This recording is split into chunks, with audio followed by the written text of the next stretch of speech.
এই ওয়াকার সাহেব অথবা আর্মি যদি কোনো কু করার চেষ্টা করে, জনগণ গিয়া ক্যান্টনমেন্টের ইট খুঁজে নিয়ে আসবে। ইট ঠিক একটা ইট ক্যান্টনমেন্টে আস্থা থাকবে না, আপনি যাইকে রাখেন। ঠিক আপনি কারে ডরান?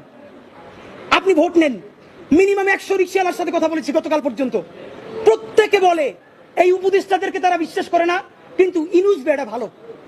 এর মানে সারা বাংলাদেশের জুলাই যোদ্ধারা, জুলাইয়ের পক্ষের শক্তিরা আপনার মুখটা দেখা এখন পর্যন্ত এই সরকারের একটা হাত ধইয়া রাখছে। ঠিক।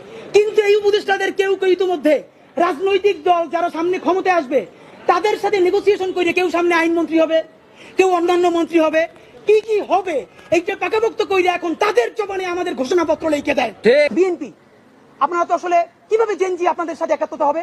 দেখলাম দুদু উনি তো ফ্যাসিবাদ বিরোধী আন্দোলনের নেতা, তিনি বললেন বিএনপির যত কর্মী আছে প্রস্তাব কইরা দিলে নাকি সব ভাইসে যাবে এই অন্য।